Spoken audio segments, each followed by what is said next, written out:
excellent ecosystem that supports entrepreneurs, that supports innovators, specifically those in healthcare. And I think that is something to be said about Memphis. And we're very proud of our program. We're very proud of our city, and to be able to bring this forward through Regional One Health, is even better. Our hospital system is sort of at the core of the community. We are a safety net hospital. We provide care to the majority of our community members. So to invest in these types of activities and programs is something to be said about us and about our city. So we thank you for the opportunity to share that message. Well, we thank you for all your hard work. We appreciate everything that you're doing at the Center of Innovation, and congratulations on the success, because not only are you successful there, Alejandra Alvarez, but you're successful, and your success is making us all proud here across Memphis and the Mid-South. So thanks very much. Thank you.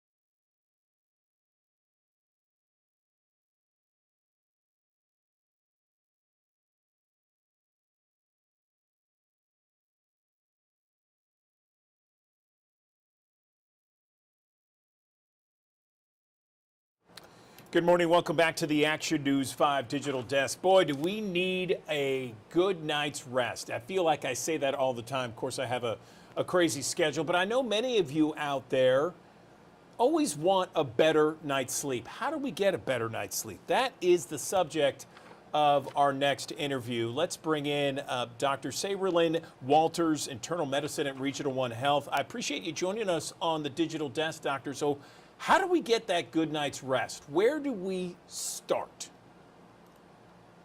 Well, I would say you want to have a good environment for your sleep and identify what's causing you to have not to have a good night's rest. So some of the reasons that people tend to not sleep is, you have a disruptive schedule. So people who work shifts may have problems sleeping. People that have medical issues, people that take medications that might disrupt your sleep cycle, as well as, the good old stress that a lot of times we have that, we have racing thoughts, things that kind of stop us from sleeping. But the primary thing to improve that is to have an environment that is conducive of sleep. So let's talk a little bit about that, because I always hear a few things. One, we should have the room where we sleep very cool, maybe like 68, 67, that sort of thing. The other thing is, don't look at any screens, phones, tablets, that sort of thing, for at least an hour before you go to bed, and then don't eat right up until you go to bed. Am I hitting on some right things here, or are they wrong? What else can we add to the list? You are exactly correct. So you want your room to be dark and cool. And so for some people, it may be about 68, 67 degrees. For some, it might go down to 65, depending on your body type. You want to not have any caffeine 10 hours before you sleep. You want to not have any alcohol at least 3 hours before you sleep. And you want to not do any busy work or have any heavy meals at least 2 hours before sleep. In preparation for sleep, you can do things like if you have a lot of thoughts going on, maybe journaling an hour before. That might get you into the rest state. Even reading, but when you read, you don't want to read something that is emotionally intense. You want to be able to read something that will calm you overall. Cool sheets, dark sheets, and like you mentioned, you don't want to have any screens, television, cell phones, iPads, none of those things on or in the room if you can avoid it.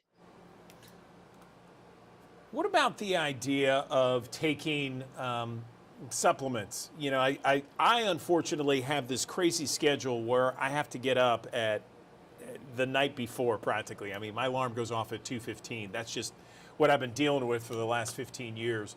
Um, Sometimes I have to take melatonin. Sometimes I have to take some other sleep enhancements. Which ones are the best ones that you see out there on the market? So for what you're describing in your issue, melatonin would be a good supplement because our body makes melatonin, and that's what helps decide whether we're in the sleep cycle or wake cycle. When you have these shift changes where you work overnight, or you're a night worker, or like in physician, when we were training, we had to do 24 to 36-hour shifts when you're awake. That disrupts your circadian rhythm, and that's the normal rhythm that tells your body when it's time to sleep and when it's not. So melatonin is that substance in our body that helps determine that. So that would be a great supplement that you can take when you're having issues with sleep for those reasons. If patients or if persons think that they have things like insomnia, they're just having a hard time sleeping, if they're just having a hard time staying asleep, that is when you want to go to your provider to get more of a sleep journal and history to identify what the problem is, because supplements can only work so much as if it's an organic issue. But if you're having issues, say with anxiety, if you're drinking caffeine too late in the day, those supplements will not necessarily work. So melatonin, I would say yes for shift work, but anything else you want to consult with your provider.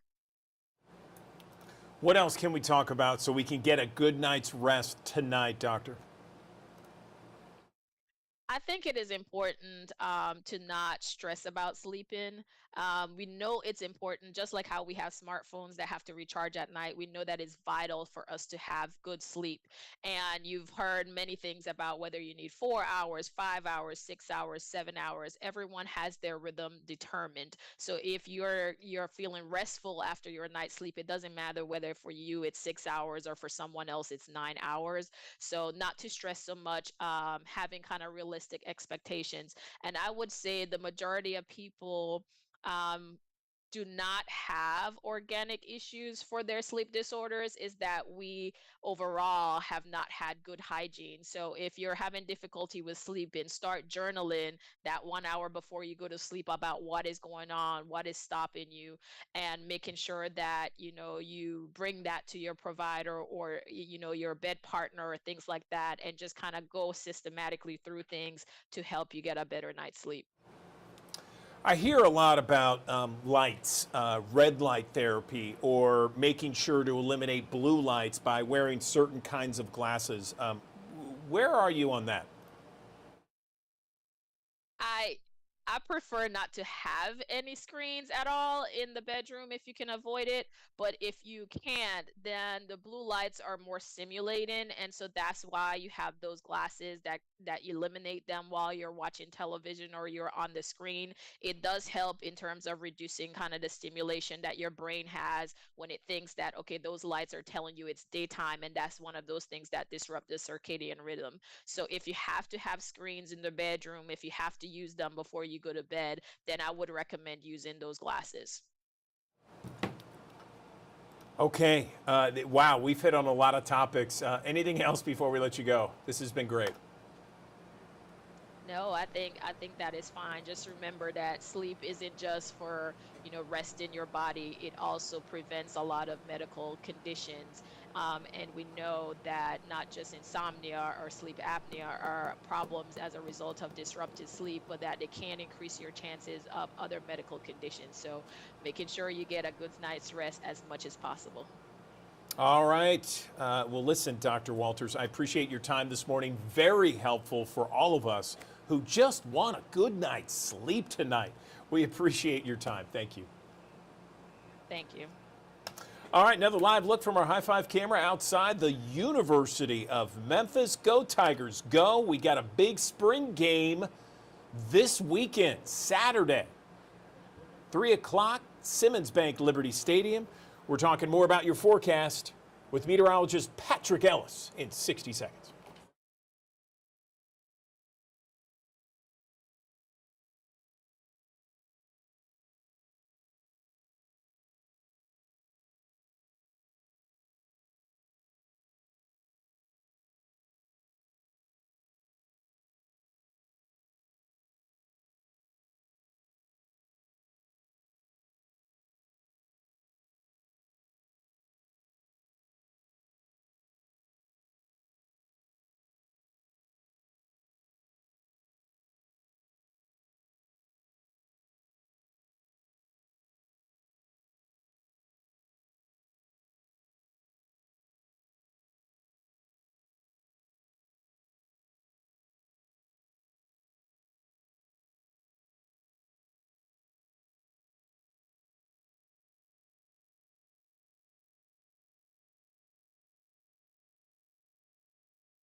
Thanks for joining us here on the Action News 5 Digital Desk. What to expect here in the next couple of days. Exiting shower chances here early Wednesday.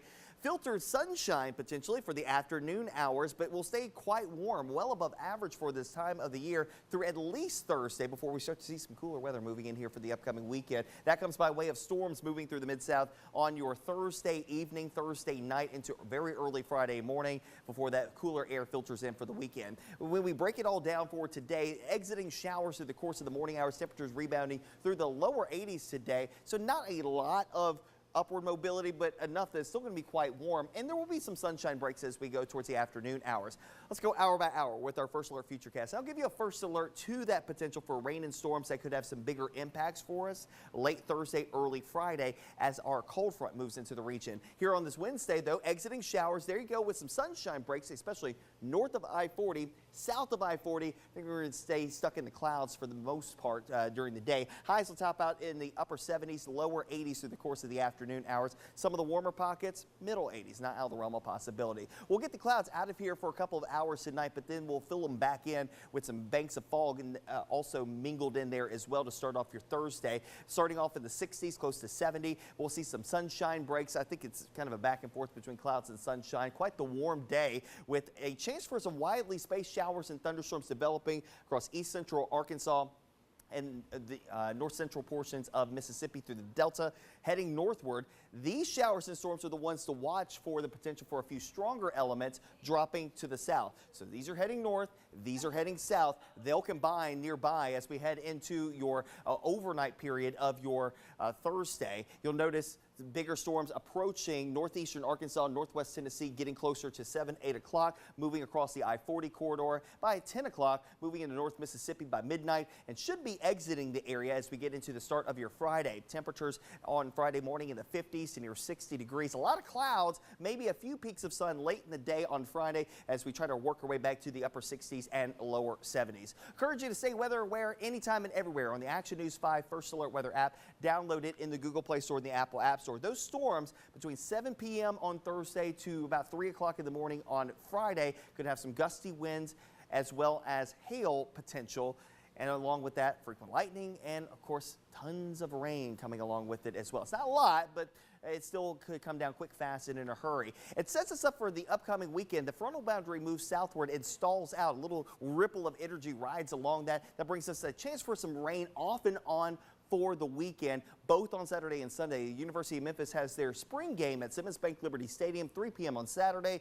Temperatures will be in the 60s, a little cooler, and a northerly breeze to go along with it as well, stuck in the clouds, and a chance for a couple of passing showers, not out of the realm of possibility, as you'll notice here on the First Alert Futurecast on the broader scale and a longer range, take you into about 3 o'clock in the afternoon. And that particular model is a little bit wetter than other models, but it gives you an indication that there could still be some scattered showers to contend with that will take us into the overnight period of Saturday, early Sunday. Sunday will be a day where we have kind of a split in rain chances. Early morning will be wet, especially for areas near and south of I-40. North of I-40 trending drier. That will continue to be the trend as we go through the afternoon hours as that system begins to pull away from us. We'll have lingering showers across portions of North Mississippi, clearing skies across northeastern Arkansas. And we should clear out completely as we get towards sunset on your Sunday. That will bring us to a nice weather situation to start off early next week with highs in the upper 60s on Monday to near 70. We'll go middle 70s on Tuesday. A small chance of a shower there. Turns a little bit more unsettled through the mid portion of next week as we try to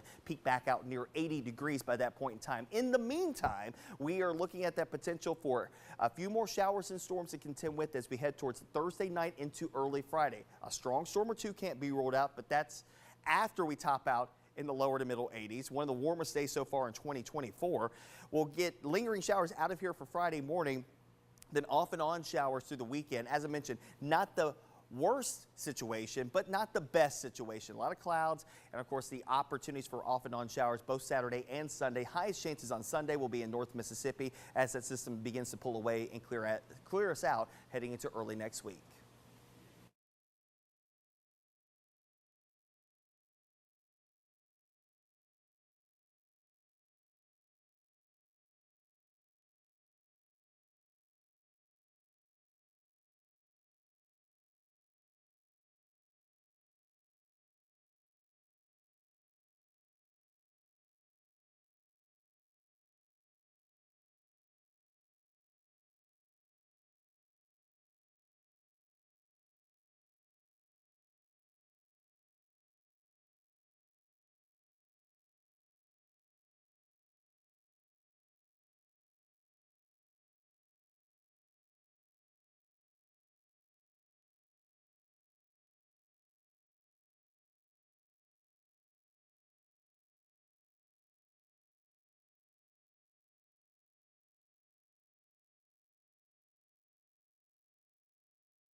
Andrew Douglas here in the Action News 5 digital desk. According to the American Veterinary Medical Association, approximately 1 in 4 dogs, that's 25% of them, will develop a tumor at some stage in their life.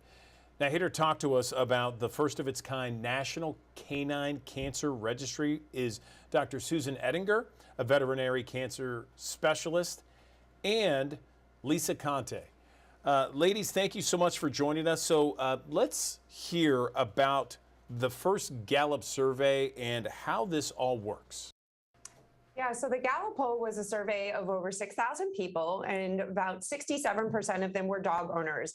So much information was collected. One of the interesting findings, we're looking at the prevalence and incidence of dog cancer. And the prevalence in 2021 for dogs was about 3.4%, which is less than 5% in people. But so interesting and scary was the incidence. So newly diagnosed cancer cases in dogs was 2.8%, which is 5 times what we're seeing in people, which is 0.57%. So we really need this registry so we can understand why we're seeing so much cancer in dogs. We do know that it's unfortunately the #1 reason that dogs will die. So the registry is a long-term commitment, and it's all about information, about data, about facts. So we can have a better opportunity to assess the risk of cancer in our dogs, which we're hearing is the #1 killer in dogs. And also, so we have the best opportunity for early diagnosis, prevention and treatment options, and overall to provide the best care and comfort to our doggy friends. So the registry is a retrospective. It started with a review of over 35,000 medical records, and we're reviewing that information for cancer diagnosis, looking at information like the breed of the dog, gender, location, so where do they live, and then all that is entered into a secure database. It's de-identified, so it's all anonymous. And then we're going to continue to collect information, and that's where we need help of the veterinary community. So veterinary clinics can upload information. And if you're a pet owner with a dog that's been diagnosed with cancer, you can also upload your pet's information. And again, everything will be anonymous and it's all free. So we're launching the registry today. So the response that we have from the Gallup survey, 80% of the respondents want a registry. They understand how important this is to be able to take the best care of their dogs, take the best care of their whole family. Dogs that, when a pet owner gets the diagnosis of cancer in their dogs, about 70% of the time they go into depression. And you think of these dogs are so important for our emotional health, and it sort of reverses that role. So it's takechargeregistry.com. That's where this information can be uploaded. This is the first of its kind in the United States. Registries exist in Europe. So this is a long-term commitment, and we're going to continue to upload data and continue to look at the progress that we're making in treating cancer in dogs, hopefully part of the benefit of having this registry.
Good morning. Welcome back to the Action News 5 digital desk. April 22nd is National Jelly Bean Day, and as candy lovers nationwide celebrate their favorite treat, you can now apply to be the first ever Chief Jelly Bean Officer.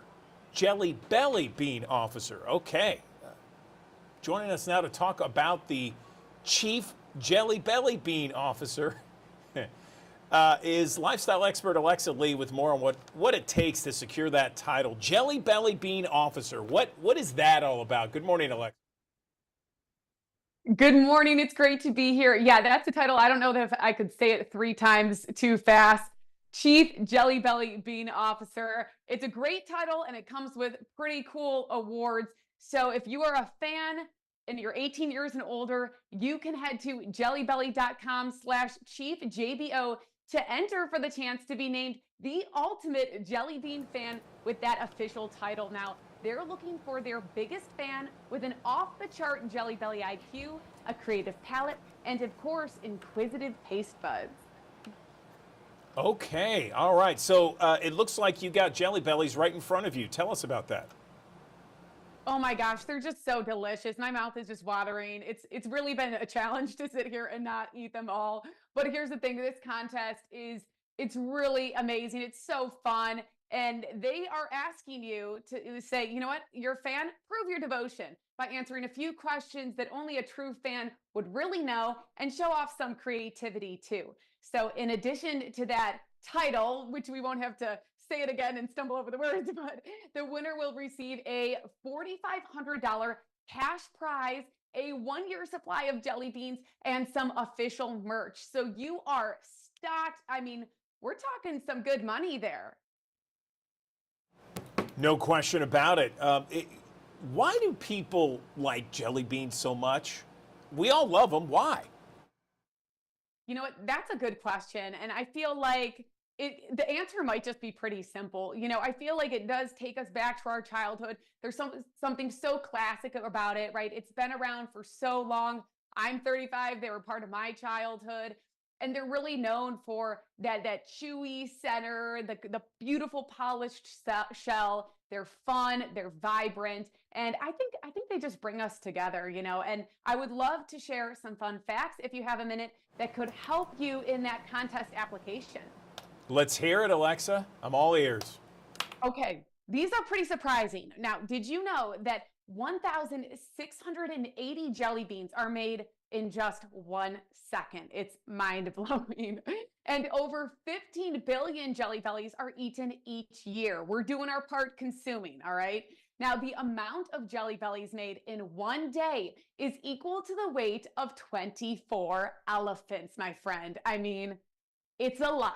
That's a lot. Wow, 24 elephants? Yeah. That blows me away. Oh my gosh. All right, so Yes, we got this big contest coming up. Where can we go for more information? Yes, you're just going to go to jellybelly.com/chief JBO to enter. Like I said, big prizes, a year supply of jelly beans, official merch, you know, $4,500 cash prize. Go enter and eat your jelly beans. Yeah, no question about it. Alexa Lee, we appreciate your time this morning. Thanks very much. Absolutely. Have a great day. Okay, you do the same. Another live look from our High Five camera. Downtown Memphis, some clouds out there, 71 degrees. We're back in 60 seconds with your forecast.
Thanks for joining us here on the Action News 5 Digital Desk. What to expect here in the next couple of days. Exiting shower chances here early Wednesday. Filtered sunshine potentially for the afternoon hours, but will stay quite warm, well above average for this time of the year through at least Thursday before we start to see some cooler weather moving in here for the upcoming weekend. That comes by way of storms moving through the Mid-South on your Thursday evening, Thursday night into very early Friday morning before that cooler air filters in for the weekend. When we break it all down for today, exiting showers through the course of the morning hours, temperatures rebounding through the lower 80s today. So not a lot of upward mobility, but enough that it's still going to be quite warm. And there will be some sunshine breaks as we go towards the afternoon hours. Let's go hour by hour with our First Alert Futurecast. I'll give you a first alert to that potential for rain and storms that could have some bigger impacts for us late Thursday, early Friday as our cold front moves into the region. Here on this Wednesday, though, exiting showers. There you go with some sunshine breaks, especially north of I-40, south of I-40. I think we're going to stay stuck in the clouds for the most part during the day. Highs will top out in the upper 70s, lower 80s through the course of the afternoon hours. Some of the warmer pockets, middle 80s, not out of the realm of possibility. We'll get the clouds out of here for a couple of hours tonight, but then we'll fill them back in with some banks of fog and also mingled in there as well to start off your Thursday. Starting off in the 60s, close to 70. We'll see some sunshine breaks. I think it's kind of a back and forth between clouds and sunshine. Quite the warm day with a chance for some widely spaced showers and thunderstorms developing across east central Arkansas and the north central portions of Mississippi through the Delta. Heading northward, these showers and storms are the ones to watch for the potential for a few stronger elements dropping to the south. So these are heading north, these are heading south. They'll combine nearby as we head into your overnight period of your Thursday. You'll notice bigger storms approaching northeastern Arkansas, northwest Tennessee, getting closer to 7, 8 o'clock, moving across the I-40 corridor. By 10 o'clock, moving into North Mississippi by midnight, and should be exiting the area as we get into the start of your Friday. Temperatures on Friday morning in the 50s to near 60 degrees. A lot of clouds, maybe a few peaks of sun late in the day on Friday as we try to work our way back to the upper 60s and lower 70s. Encourage you to stay weather aware anytime and everywhere on the Action News 5 First Alert Weather app. Download it in the Google Play Store and the Apple App Store. Those storms between 7 p.m. on Thursday to about 3 o'clock in the morning on Friday could have some gusty winds as well as hail potential. And along with that, frequent lightning and, of course, tons of rain coming along with it as well. It's not a lot, but it still could come down quick, fast, and in a hurry. It sets us up for the upcoming weekend. The frontal boundary moves southward and stalls out. A little ripple of energy rides along that. That brings us a chance for some rain off and on for the weekend, both on Saturday and Sunday. The University of Memphis has their spring game at Simmons Bank Liberty Stadium, 3 p.m. on Saturday. Temperatures will be in the 60s, a little cooler, and a northerly breeze to go along with it as well, stuck in the clouds, and a chance for a couple of passing showers, not out of the realm of possibility, as you'll notice here on the First Alert Futurecast, on the broader scale and a longer range, take you into about 3 o'clock in the afternoon. And that particular model is a little bit wetter than other models, but it gives you an indication that there could still be some scattered showers to contend with that will take us into the overnight period of Saturday, early Sunday. Sunday will be a day where we have kind of a split in rain chances. Early morning will be wet, especially for areas near and south of I-40. North of I-40 trending drier. That will continue to be the trend as we go through the afternoon hours as that system begins to pull away from us. We'll have lingering showers across portions of North Mississippi, clearing skies across northeastern Arkansas. We should clear out completely as we get towards sunset on your Sunday. That will bring us to a nice weather situation to start off early next week with highs in the upper 60s on Monday to near 70. We'll go middle 70s on Tuesday. A small chance of a shower there. Turns a little bit more unsettled through the mid portion of next week as we try to peak back out near 80 degrees by that point in time. In the meantime, we are looking at that potential for a few more showers and storms to contend with as we head towards Thursday night into early Friday. A strong storm or two can't be ruled out, but that's after we top out in the lower to middle 80s. One of the warmest days so far in 2024. We'll get lingering showers out of here for Friday morning, then off and on showers through the weekend. As I mentioned, not the worst situation, but not the best situation. A lot of clouds and, of course, the opportunities for off and on showers both Saturday and Sunday. Highest chances on Sunday will be in North Mississippi as that system begins to pull away and clear us out heading into early next week.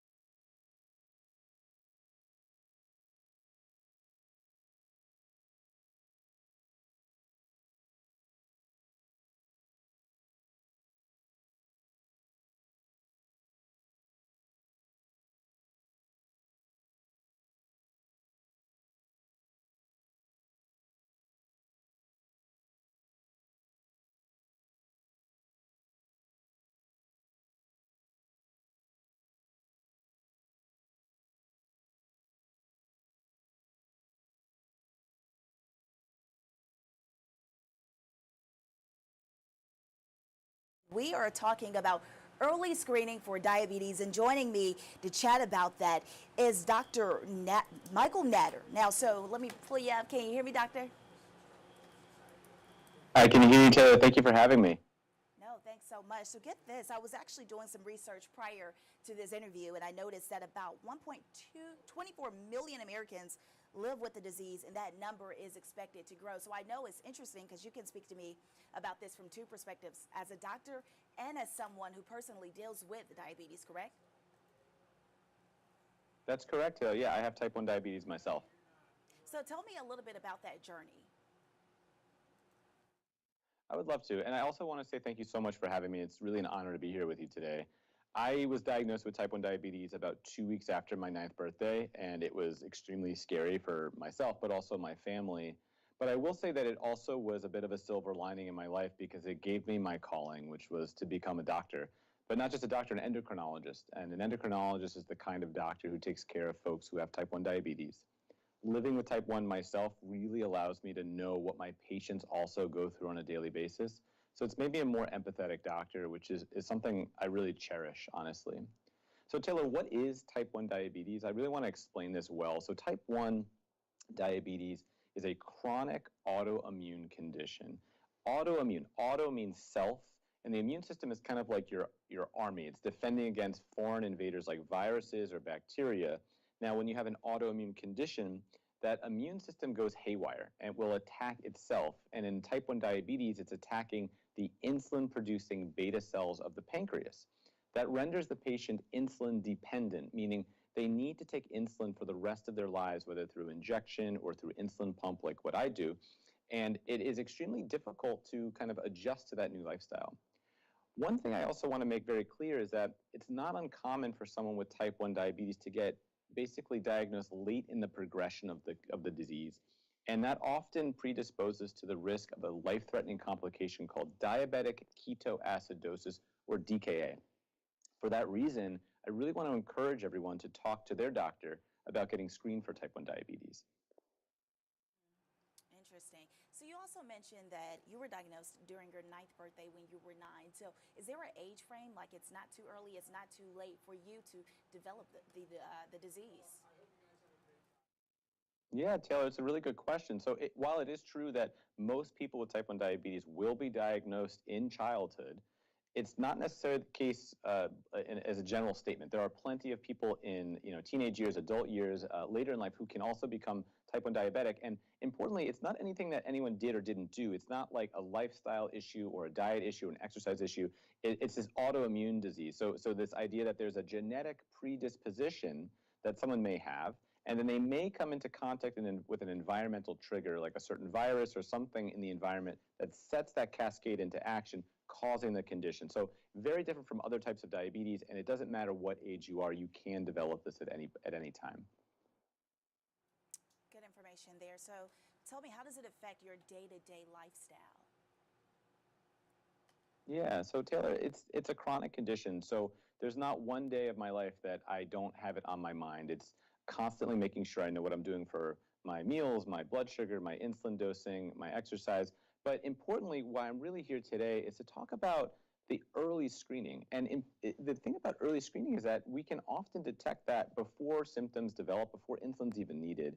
And that would allow us as doctors to educate our patients who are at that risk for type 1 diabetes to learn about what that's going to mean should they actually go on to develop it. And in that setting, it's a lot easier, right? If you get diagnosed while you're in the hospital and you have DKA and there's a life-threatening condition that's happening at that time, there's so much going on emotionally and around you.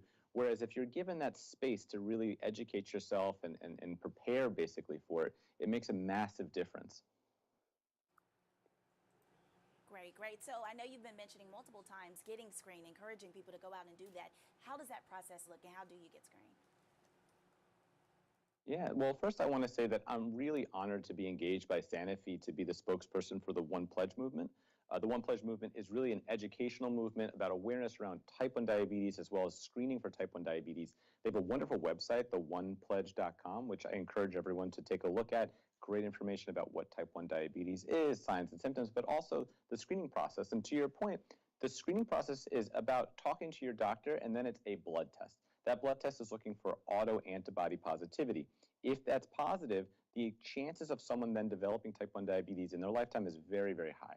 And for that reason, that's why we like people to get screened, because that way, if they do have that chance of developing it, they can know before symptoms emerge, before anything happens, and it can reduce the risk of that life-threatening condition, DKA, diabetic ketoacidosis, by up to 50%. For someone who is possibly considering getting screened and they're nervous, they don't know if they should, what encouraging words would you give them? Well, I would say that, the doctor-patient relationship is very powerful, and I encourage you to talk to your own doctor, because that's a conversation worth having, and that your doctor can guide you through that and individualize that care for you in the best way possible. But it's also really important to know that knowledge is power. And God forbid something were to happen where someone were to develop type 1, you would want to know before the symptoms were there, before anything life-threatening were to really emerge. And I really encourage people to talk to their doctor about it and the idea of screening for type 1 diabetes. I love that. And here's a question I have for you. Is this something that usually impacts women more or males more? Who does this particularly target? And there's not necessarily a demographic more or less in terms of gender necessarily, but again, this movement is really about, and I really want to talk about the idea of screening. And so that's for everyone. Everyone can get screened. Everyone has a risk factor or potentially could have a risk factor that they don't know about. And so that's something I want them to talk to their doctor about. One risk factor that is known, though, is that a family history, for example, Taylor, let's say someone has a first-degree family relative who has type 1 diabetes, that will increase their chances of developing it much more so. However, no family history, like in my case, you can still develop type 1 diabetes. So really everyone should talk to their doctor about their own individual risks. Very informative, Dr. Natter. Was there anything else you wanted to add that I did not ask you today? Well, April 15th, Taylor, it's a Type 1 Diabetes Day, which is a wonderful day to talk about education, awareness, but also as someone who lives with this condition, who takes care of people with Type 1 every day, I'm really passionate about this. I really want to educate patients and people across the globe and across the world to know that Type 1 diabetes exists, and I would love them to talk to their doctor and maybe go to the One Pledge website to learn more about early screening and detection. And I really appreciate the time here today, Taylor. Thank you. Thank you so much. Again, that was Dr. Michael Natter telling us the importance of getting screened. We're looking forward to chatting with you again. Thanks so much for joining us on the Digital Desk.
Welcome back to the Action News 5 Digital Desk. I'm Andrew Douglas, and data breaches, boy, are they certainly common. We just days ago talked about AT&T customers. 73 million customers had their data, their personal information, their financial information exposed on the dark web. So this is a serious issue and something that we need to protect in terms of our financial information and our personal information. I'm joined now by Jim Nussle, President and CEO of America's Credit Union, to talk more about ways to protect our financial information and our credit card information. Jim, good morning to you. How big of a problem is credit card fraud in our country? Well, good morning, Andrew. I'm sorry to say that over the last 10 years, credit card fraud has doubled. It's now a $14 billion economic problem, and it touches all of us. I mean, at a recent survey I just saw, 6 out of 10 Americans suggested that they've had some kind of fraud in their card just in the last year. And so this is a big number. It touches a lot of people. There are a lot of people that rely on credit cards and debit cards now. They carry plastic in their wallet or their pocket more than they carry cash today. And so it's something we're trying to, as credit unions, we're standing there in front of our members, 140 million people that go to credit unions for their financial capability, and we're protecting them, trying to work with them to ensure that their data is secure. I'm curious, Jim, how are credit unions protecting data more than, let's say, your regular bank? Well, first of all, we have rules that require us to protect it different than like the AT&T breach. Many of the merchants that are out there do not have the same rules to protect financial information, personal data that we have. And so that's the first. Second is that we're owned by our members. So credit unions are owned by the members. That's what a financial cooperative is all about. And so we have to do that because they're our owners. There's no choice that we have in the matter, of course. And so we do it with a very glad heart. And then third, we also charge a small fee to do that. It's very reliable system that has been created for payments. So you can take your credit card to any merchant and pay for something and make sure that data is secure and make sure you have a record of it at the end of the month. So those are some of the ways the credit unions stand in there and make sure that data is protected and it's convenient for their members. I appreciate you bringing up the differences there, Jim. What about steps consumers can take today to ensure that their data is protected? On the onset, I mentioned how often we're dealing with all these breaches. And just days ago, we had something regarding the AT&T breach. 73 million customers with their information on the dark web. Well, credit unions across the country are commemorating April as Financial Capability Month, and April would be a good month for everybody to review all of their information that they use for financial transactions. And some of these, they're not necessarily fun, but they're important to do. You're the human firewall for data breaches. So checking your information, making sure you don't share your numbers with anybody, making sure that the secure numbers are not shared unless you're using a transaction, watching when you're doing any kind of payment or taking any kind of information to make sure that no one's watching, and then reviewing the information at the end of the month when you get a statement to check through, did I actually purchase this? Is something my wife Karen and I do every month. We go through our statement, make sure these are things that we actually purchased, and then report it if it isn't. Oftentimes those are ways that people can be the human firewall to protect their own financial data from any kind of mischief that's out there. Yeah, simple, easy ways, very, very straightforward and thorough. What about legislative threats to consumer data security that we should be aware of? Well, one is I wish Congress would actually act and protect our data and create rules for some of these folks that are unregulated when it comes to managing our information and our payments and our personal data. They have to be on, because credit unions, we have rules that we gladly follow in order to protect the data of our members. The other one that's out there is that there are some of these big box merchants, some of the big box store that you always hear about. They're trying to take money out of the system that is there to protect data, that is there to make the payment system secure, and they're trying to line their pockets with that. They're calling it capping fees. But we all know that if you cap those fees and you make it a one-size-fits-all system, it's not going to be as secure. There's no such thing as a free lunch, and making sure those resources are there to ensure that the payment system is secure and our data is secure is crucial. This is not a time to take money out of the system and line the pockets of big box stores. Jim, we have thousands of people that watch us on the digital desk each and every day, and I know that they're interested on some of the different things that you've mentioned, aspects of protecting personal and financial information. Where can people go online to learn a little bit more about what you've stated this morning? Yeah, probably the best place so that if you want to learn more about this is protectinterchange.com. This is a place to understand a little bit more about the payment system that you use, those cards that you have in your pocket, your wallet. Protect Interchange gives you a good description of not only how the system works, but also a way for you to be involved if you want to tell Congress or you want to tell your representatives how you feel about this issue and if you're frustrated about a data breach that you've seen recently. I appreciate the sensible ways and suggestions to protect our personal and financial information. Jim Nussle, we really appreciate your time this morning. Thanks very much.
You know, there's been a lot of talk recently about the demand for retired workers during the labor shortage. And we ran a survey, and there was apparently a survey of 800 retirees all across the U.S. to find out just how many are planning to go back to work and why.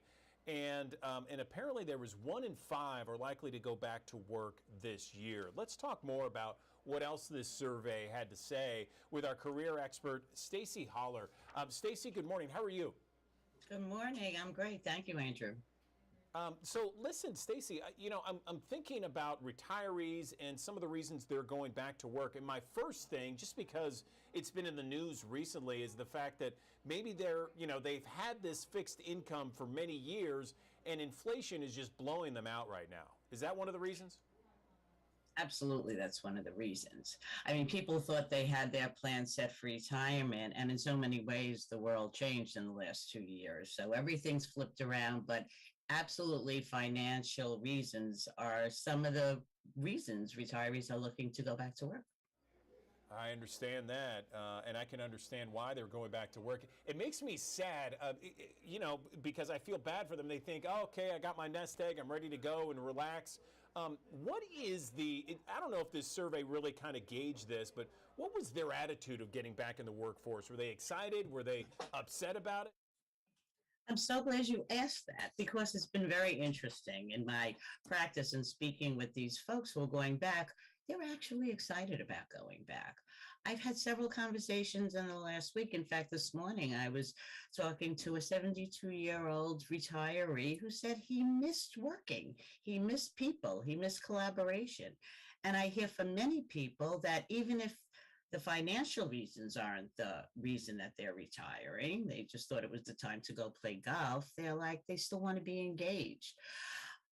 Most of the people I speak with are excited because they have an opportunity to go back to work on their own terms at this stage in their career. They could work flexible hours, they could work remote, they could work part-time. So it's a whole different purview for these folks. You know, I'm interested, Stacy, maybe a little bit of a deeper dive here. I would think that maybe perhaps they're excited, and I don't know if you gauge this, but they're excited because, for 2 years or so, we've been in this pandemic keeping everybody separate, and now here we are, you have an opportunity to be with people again, and so you're excited about this opportunity. Is that something you saw? I do. It is partly because of that for sure. But even if they're working remote, then they have some camaraderie even with remote workers. So yes, that is a part of it.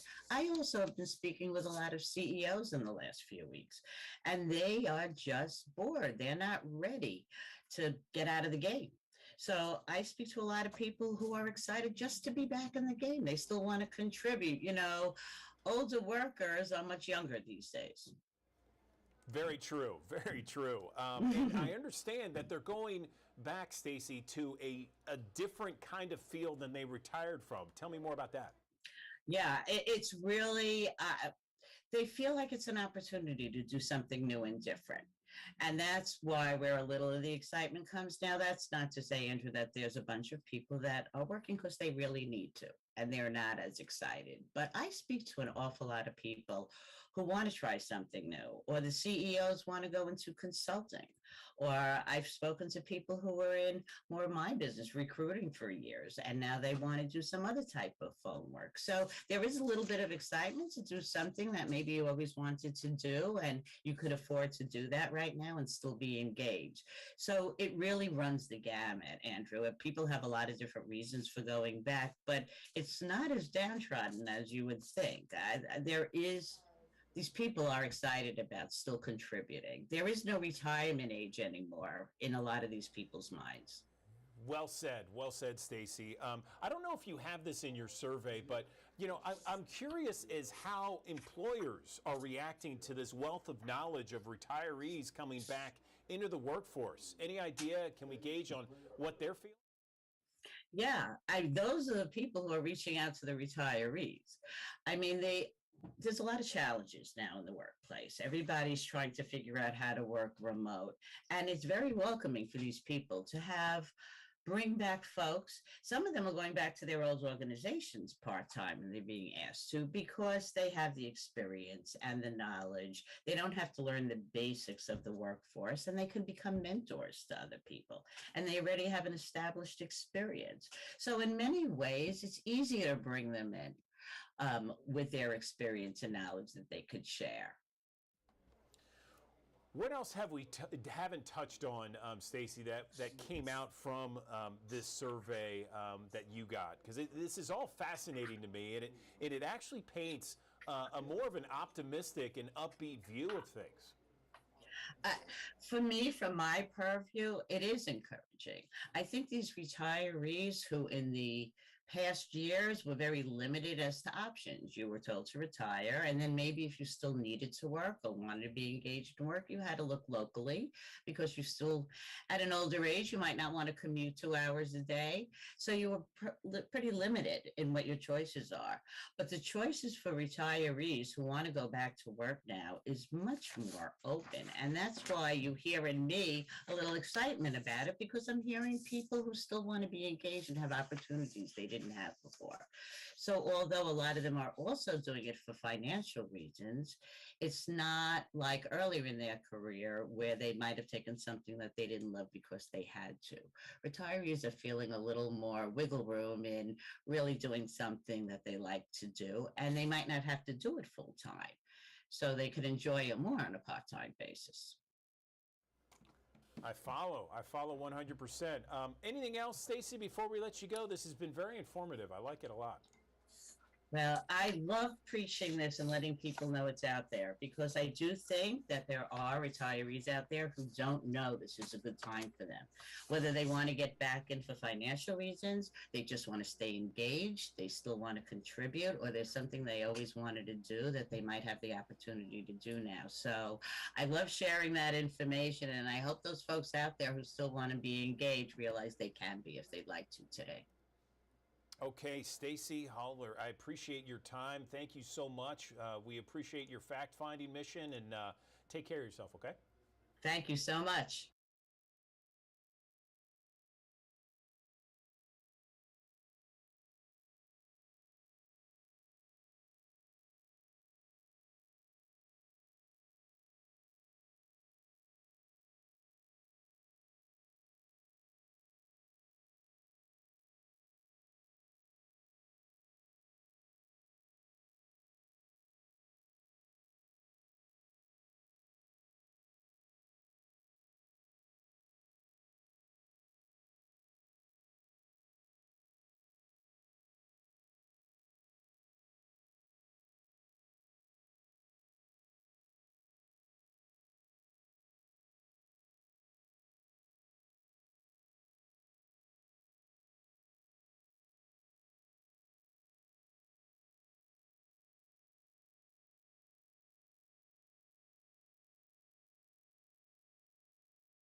Okay, so we know that heat and the hot triple-digit heat is one of the big stories that we are dealing with here in Memphis and the Mid-South. It's really been in the 90s since Sunday, and we've had heat advisories every day this week. It continues today. And joining me now to talk about ways to just kind of deal with the HVAC in your home is Mark Davison. He's the program chair for the HVAC program at Remington College. Mark, thanks for joining us this morning. How are you? Are you staying cool?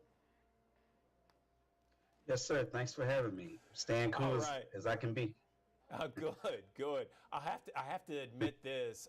My AC went out Monday night, and it was awful.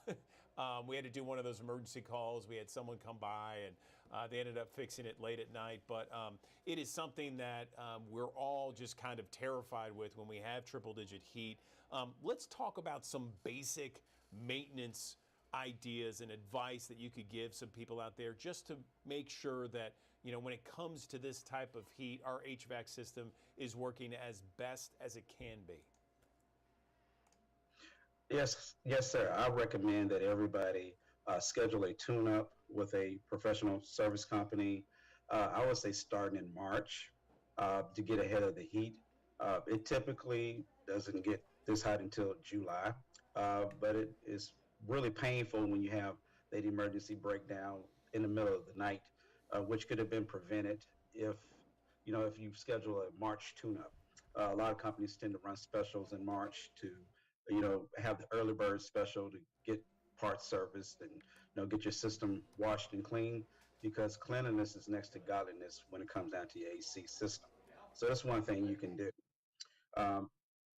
You can also make sure that you don't have vegetation around your air conditioning system, as that can prevent the swirling air currents around it from escaping. Your system outside needs to be able to breathe. So you need to make sure you keep the vegetation away from the system. And also, if you have a side discharge system, if you're planting bushes or roses, that can kill the roses. Using a programmable T-stat or thermostat will help you save money during the hot summer months, where when you're sleeping, you don't really need your house at 68 or 72. You can set it up, run a fan, that'll save you some money and also save you some run time on your system. And a lot of people don't know, you need to have the insulation in your attic inspected. Insulation provides a thermal barrier between the home and the sun due to the radiation. And if you have weak insulation in your home, that's going to increase your energy usage. And if you have a professional come out there and inspect your insulation, that can save you on your cost of running your AC during the hot summer months. Mark, I want to jump in there because that's something that's interesting. I want to get to those energy saving tricks. And specifically what you just said, because, I've been in my attic from time to time looking at various things. Of course, that's where you store a lot of stuff. And I never know if my insulation is at the right level, if I should put more in. Is there just kind of an easy way to figure out if your insulation's at a good level, a good situation, or perhaps you need more, or what? Well, there's really no such thing as too much insulation in a home. The more you have, the less heat will intrude in your home. So if you go upstairs and you have the roll insulation, and if it's that pink puffy type, if it's dirty and heavy, it's time to get some new insulation. And what a lot of people can do, they can go to the big box store and buy the newspaper insulation where they can blow it in their attic, and that can help achieve savings. And that will help eliminate a lot of the heat that's leaving the attic to come into your space. And also on top of that, you can also invest in turbo fans for your attic to help eliminate a lot of that heat that's trapped in your attic. Because if you've been in your attic during the summertime trying to get something, you know how hot it can be. So putting the little whirly birds or the turbo fans at the top will help some of that heat vent out, and that can also increase your savings as well. That's good advice right there. So, for example, if I were to put some of that insulation back into the home, generally, and I know it's a ballpark figure and I'm putting you on the spot, how much could you save in your energy bill? I mean, is it something minimal, 5-10%, or is it something maybe greater, 30%, if you were to add more insulation in your home? If you add more insulation, like the newspaper blown insulation, I would say cover as much of the wooden joist as possible. And also the rafters, they have like the foam insulation that you can spray up there or have a company come up there and spray for you. And I would say on each month, you probably can save an additional 5 to 10% on your light bill. And also you have to worry about during the wintertime as well, as you don't want your heat to escape your home during the wintertime. So it also gives you some benefit in the winter because you know you have the fuel costs or the energy costs as well. So insulation will help save you money in the winter and in the summer. What about air filters? You know, a lot of people talk about air filters, making sure they're changed, and I get that, but is that really an energy saving tip, or is that just, you know, the quality of air? It's an energy saving tip and quality of air because you're going to be in your home for quite a bit. And not only does it clean your air, because sometimes we have little kids or we may have our parents staying with us who are a little bit more susceptible to allergies. You want to keep the air clean. And a lot of people don't understand you have a cooling coil in there that's responsible for removing the heat from your home. And if that coil is clogged up due to lack of filtration, to remove that part and clean it to put it back, right now that can cost close to $1,000 to get that clean. And all you have to do is just keep your filters clean, change your filters out. I'm old school. I still like to change my filters out once a month.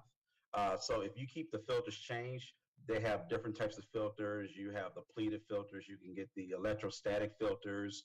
And you also can get the UV lights, which not necessarily filtration, but they help remove bacteria from your coil, which can help prevent allergies from flowing up in your home, reduce colds, and they have been proven to help with the coronavirus. So those are some things that can help you with your costs and also keeping your system running to optimal efficiency.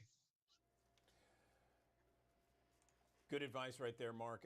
Let me ask you this, because I'm one of these people, and I know that there's plenty of others out there that unfortunately has had to deal with the AC going out at the worst possible time. Is there any kind of checklist that perhaps someone who isn't an HVAC expert, is there any checklist that maybe a homeowner can look at and say, okay, I need to go through these 4 or 5 basic steps if the AC is not working properly, in order to determine if they need to call a technician to come by? One of the easiest things to do is to go outside. If you suspect your air conditioning system not performing, go outside where the fan is turning. If you do not feel any heat coming from that fan, a lot of times that means that the outdoor compressor is not running. It's time to call a professional. If you go to the lines that are insulated on the outside, you're going to have a line that's insulated and a line that's not. And if that line doesn't feel cool during the summertime, it's time to call a professional. And let's see what else. And if the light on your thermostat is not glowing, if you have a digital thermostat, I would say try to replace the battery. A lot of times people will have the same battery in the thermostat that they had 10 years ago and then start to corrode. If you clean that corrosion off, that could avoid a service call. But the main thing is just to make sure you have that technician coming out. Is scheduling a visit at least once a year, because you want to catch the small problems before they become big problems. Because right now during the summer, when techs are running like 8 calls a day and sometimes they can't come out to midnight, and they charge high fees for overtime calls, it can really save you a lot of money if you take those little small steps. And keeping your air conditioning clean will reduce the pressure that it's running under, and also keeping the filters clean will also help reduce the costs and also reduce maintenance costs. So those are some of the things that people can do to help out with their air conditioning. That's some great info right there. Really appreciate you sharing that with us. Anything else we can touch on that you wanted to say about ways that people can save with their HVAC system this summer? I'm a big fan of programmable thermostats. They have all type of thermostats out. Gone are the days of the old lever type, because the EPA is really cracking down on things that can hurt the environment. So if you get a programmable thermostat while you're at work, you can set your temperature up. And I don't recommend shutting your system completely off. That allows heat to build up in your home. But at least run it at a higher temperature, because if you can set your thermostat up 7 or 8 degrees when you're not there or when you're sleeping, then you can save on average 10 to 15% a year, which can equate to a lot of people, $200. And that can, give you an extra Christmas gift to buy somebody. So I would say get the program of thermostats. And also, when the landscaper comes through, it doesn't hurt to wash the outdoor unit off. Just make sure the grass is washed off. That will help keep the unit from being clogged up. So those are some simple things you can do. Thermostats have come down in price a lot. So you can get one relatively reasonable at a big box store, or you can, get a high-end one that can operate with your smartphone. So it's kind of, you pick your poison on that, but it does help with the cost. Mark Davison, program chair for Remington College HVAC program. Great stuff here, man. I mean, I think we're taking notes as you continue to give some great tips and some great advice, not only how to save energy, but to make sure your HVAC's running in tip-top shape. We appreciate you joining us. Thanks so very much. Thanks for having me. I really appreciate it.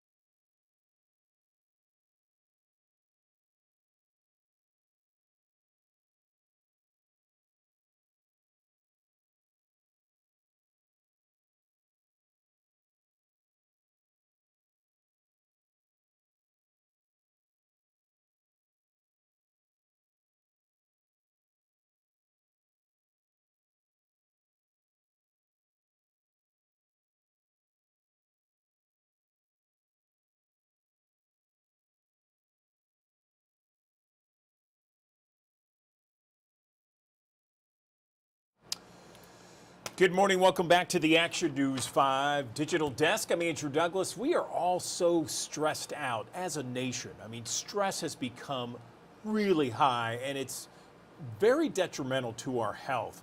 There are ways to bring down stress, all kinds of different ways. Let's talk with a yoga instructor right now about ways we can reduce our stress. Nicolette Lundquist joining us now, yoga instructor at Lifetime Fitness.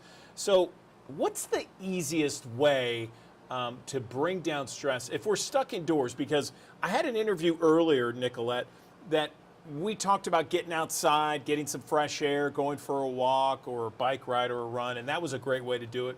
What else? What are some other ways to do it? Good morning. Good morning.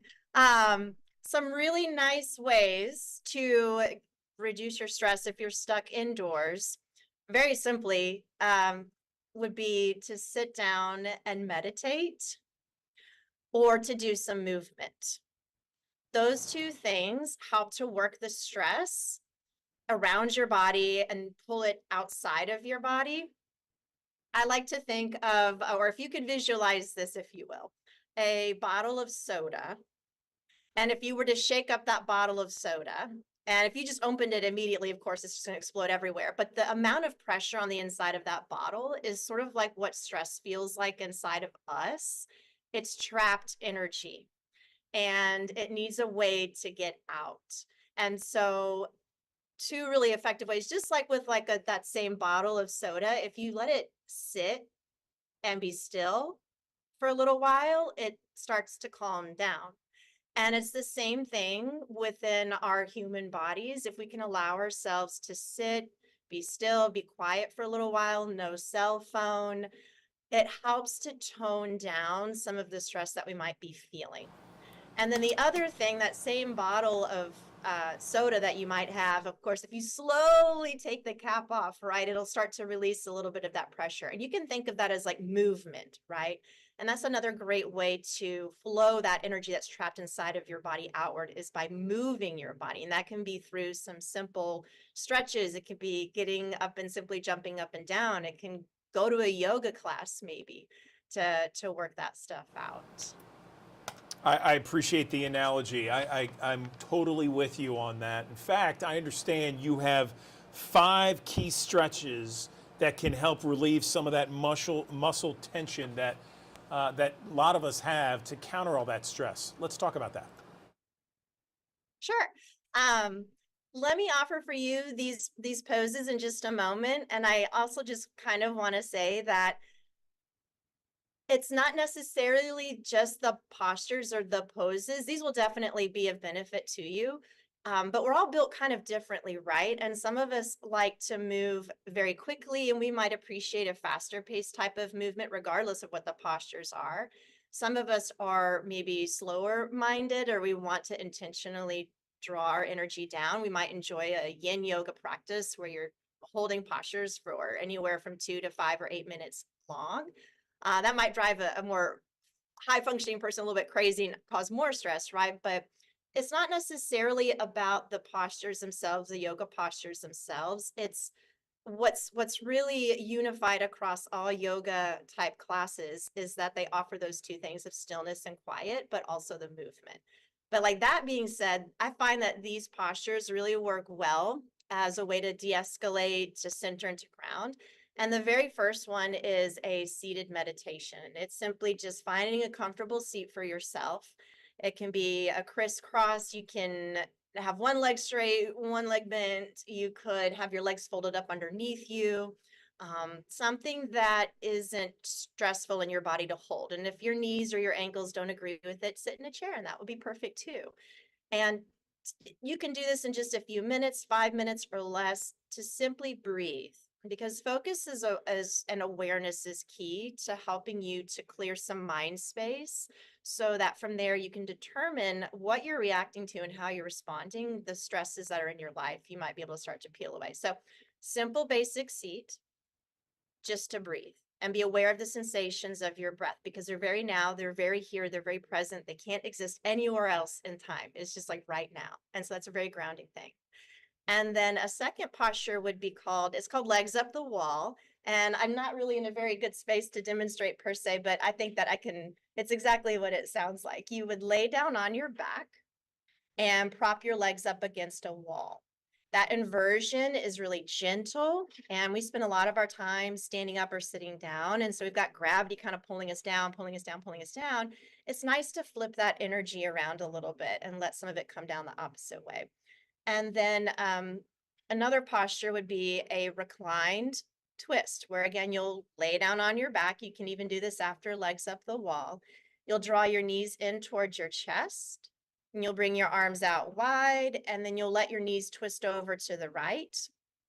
Hold for a few minutes, lift up the knees and twist them over to the opposite side.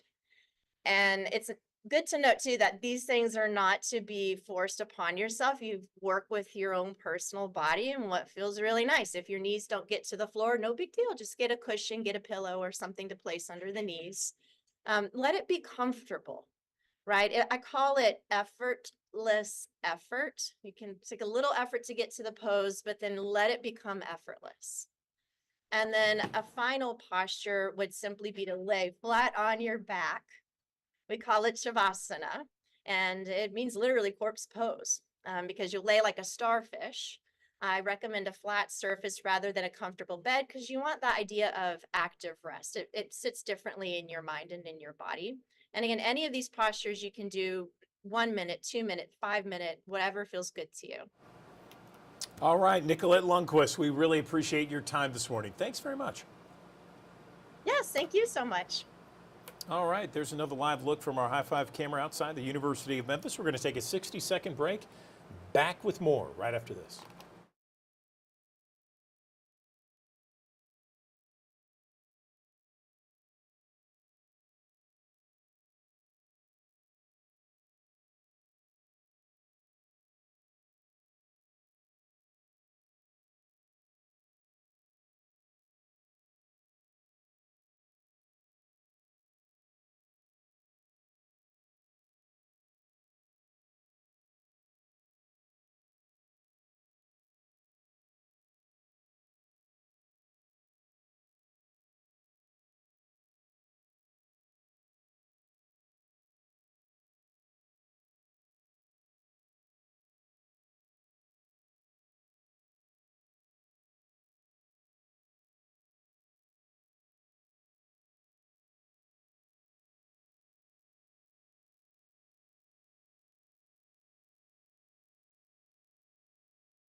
Thanks for joining us here on the Action News 5 Digital Desk. What to expect here in the next couple of days. Exiting shower chances here early Wednesday.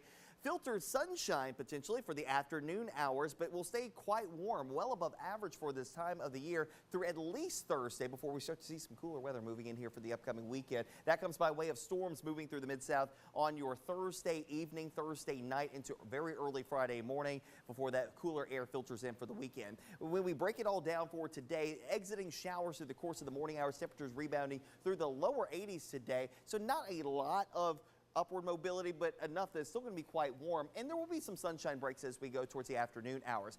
Let's go hour by hour with our first alert futurecast. I'll give you a first alert to that potential for rain and storms that could have some bigger impacts for us late Thursday, early Friday as our cold front moves into the region. Here on this Wednesday, though, exiting showers. There you go with some sunshine breaks, especially north of I-40, south of I-40. I think we're going to stay stuck in the clouds for the most part during the day. Highs will top out in the upper 70s, lower 80s through the course of the afternoon hours. Some of the warmer pockets, middle 80s, not out of the realm of possibility. We'll get the clouds out of here for a couple of hours tonight, but then we'll fill them back in with some banks of fog and also mingled in there as well to start off your Thursday. Starting off in the 60s, close to 70. We'll see some sunshine breaks. I think it's kind of a back and forth between clouds and sunshine. Quite the warm day with a chance for some widely spaced showers and thunderstorms developing across east central Arkansas and the north central portions of Mississippi through the Delta. Heading northward, these showers and storms are the ones to watch for the potential for a few stronger elements dropping to the south. So these are heading north, these are heading south. They'll combine nearby as we head into your overnight period of your Thursday. You'll notice bigger storms approaching northeastern Arkansas, northwest Tennessee, getting closer to 7, 8 o'clock, moving across the I-40 corridor. By 10 o'clock, moving into North Mississippi by midnight, and should be exiting the area as we get into the start of your Friday. Temperatures on Friday morning in the 50s to near 60 degrees. A lot of clouds, maybe a few peaks of sun late in the day on Friday as we try to work our way back to the upper 60s and lower 70s. Encourage you to stay weather aware anytime and everywhere on the Action News 5 First Alert Weather app. Download it in the Google Play Store and the Apple App Store. Those storms between 7 p.m. on Thursday to about 3 o'clock in the morning on Friday could have some gusty winds as well as hail potential. And along with that, frequent lightning and, of course, tons of rain coming along with it as well. It's not a lot, but it still could come down quick, fast, and in a hurry. It sets us up for the upcoming weekend. The frontal boundary moves southward and stalls out. A little ripple of energy rides along that. That brings us a chance for some rain off and on for the weekend, both on Saturday and Sunday. The University of Memphis has their spring game at Simmons Bank Liberty Stadium, 3 p.m. on Saturday. Temperatures will be in the 60s, a little cooler, and a northerly breeze to go along with it as well, stuck in the clouds, and a chance for a couple of passing showers, not out of the realm of possibility, as you'll notice here on the First Alert Futurecast on the broader scale and a longer range, take you into about 3 o'clock in the afternoon. And that particular model is a little bit wetter than other models, but it gives you an indication that there could still be some scattered showers to contend with that will take us into the overnight period of Saturday, early Sunday. Sunday will be a day where we have kind of a split in rain chances. Early morning will be wet, especially for areas near and south of I-40, north of I-40 trending drier. That will continue to be the trend as we go through the afternoon hours as that system begins to pull away from us. We'll have lingering showers across portions of North Mississippi, clearing skies across northeastern Arkansas. We should clear out completely as we get towards sunset on your Sunday. That will bring us to a nice weather situation to start off early next week with highs in the upper 60s on Monday to near 70. We'll go middle 70s on Tuesday. A small chance of a shower there. Turns a little bit more unsettled through the mid portion of next week as we try to peak back out near 80 degrees by that point in time. In the meantime, we are looking at that potential for a few more showers and storms to contend with as we head towards Thursday night into early Friday. A strong storm or two can't be ruled out, but that's after we top out in the lower to middle 80s. One of the warmest days so far in 2024. We'll get lingering showers out of here for Friday morning, then off and on showers through the weekend. As I mentioned, not the worst situation, but not the best situation. A lot of clouds and, of course, the opportunities for off and on showers both Saturday and Sunday.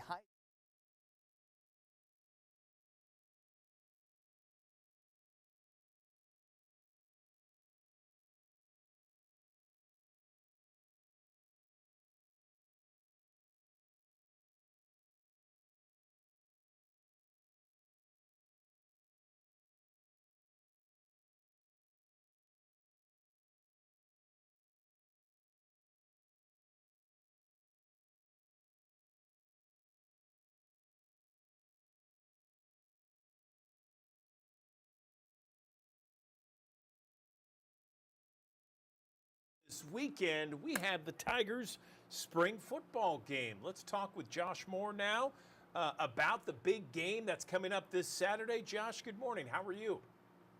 Doing well. Any week that starts out with Memphis football back in action is a good week. Yeah, so tell me about this game that's coming up April 20th. It'll be on Saturday. Tell me about it, because I know a lot of people are going to want to go. Yeah, absolutely. So it's an awesome event. It's free admission, free parking. You don't have to pay anything to go or anything like that. And then outside of the game at Tiger Lane at 1 p.m., we start opening with the inflatables. We've got food trucks out there, face painters, a perfect day for the kids out at Tiger Lane. And then inside of the stadium, something for the adults. We have $3 beers during the game. So not more perfect than a Saturday watching Memphis football, $3 beers and something to have your kids run around and get tired with. Game kicks off at 3 p.m. and it's really going to be an awesome event. It's a family-friendly event, and really anyone from the city can come out to this. You know, I've been so many times in the past, and it is, you're right, a family fun event. It's a nice atmosphere to go and check out the team and how they're going to do, and perhaps, you know, just kind of enjoy yourself and make a day of it. You know, can you talk a little bit about how the team's going to look? I understand it's kind of some people refer to it as a glorified practice, but can you talk about the team and what we might see on the football field? Yeah, absolutely. So it's going to be 3 quarters, 3 kind of sessions, periods of practice. And so what they're broken up each in a kind of different way, but the teams will be broken up into a red and black team. So it's not a full game. Sometimes they might start off on the 20-yard line, you know, working on their red zone offense. Sometimes they might start on the 1-yard line working on their goal line offense. So it's not a full game, but you'll see, you know, your typical action-packed games and stuff like that. It's football on the field. It's not like they're running drills or anything like that. They're split up in teams. And then another thing that the football team is doing that will be a ton of fun on the field is they're going to be taking on students in different competitions. So we'll actually have 8 football players taking on 3 students on the field, and tug of war, dodgeball will be happening on the field. So not only do you have the competition on the field versus the teams, but you also have a competition versus football versus students on the field. That's going to be a ton of fun to watch. Yeah, I feel like the last few years, these kind of spring football games have taken on a life of its own, making it a little bit more exciting, fun, different, dynamic. That sounds great. So when does the stadium open? When can people start tailgating? Yeah, so parking lot opens at 11 a.m. Stadium opens at gates open to go inside the stadium at 2 p.m. Kickoff at 3. And then after the game as well, we have post-game autographs on the field with the players. So you can come down to the field, meet your favorite players, maybe run around the end zone to catch a touchdown or something like that, and just meet all of your favorite Memphis Tigers. Seth Hennigan, Rock Taylor, a lot of those players will be signing autographs on the field. And it's really a once-in-a-lifetime opportunity to go on the field and meet your favorite Memphis Tigers players. That sounds great, and I know that that there are some transfers coming in from other schools, hoping to make an impact in the gray and blue, right? Yeah, absolutely. I mean, with the transfer portal nowadays, it's always a changing team. But honestly, we're lucky here to have Seth Hennigan and Rock Taylor and Greg Rubin coming back as kind of people that committed to Memphis out of high school. But then we also do have a couple awesome transfers coming in. That's it's an always ever-changing roster, but the transfer portal, this is your first chance to come watch some of those kids play. And that's what I keep telling people is, hey, it's your first chance to watch what could be a special year. There's no reason not to come out. That's what I keep telling people. You know, you're not having to pay for a ticket. You're not having to pay for parking. You can come watch Memphis football, meet your favorite player, and spend $0 on it. That sounds fantastic. Josh Moore, we really appreciate your time. Best of luck on Saturday. It sounds like it's going to be an amazing time for everybody involved. We appreciate your time this morning.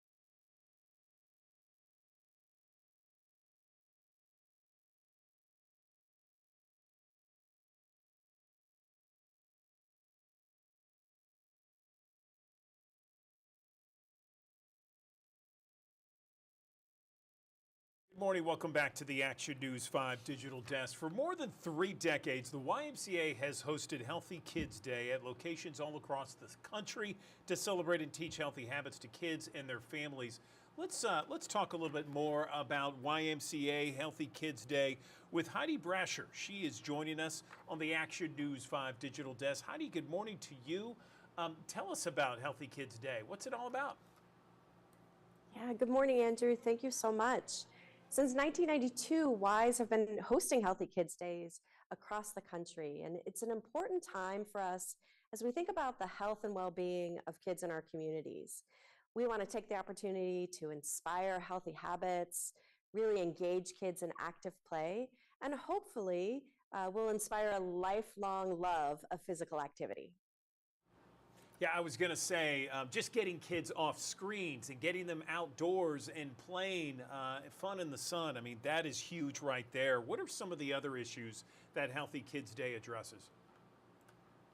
Yeah, we want kids to be healthy and engaged in their communities. We know that their physical health and their mental health are both really important. So you're right, getting them active and out there and engaged, whether it's in sports or different group activities, that's what the YMCA really does well. And Healthy Kids Day is a great opportunity to try some of those things. Okay, so why don't we talk about when that day is? Is it a particular time frame?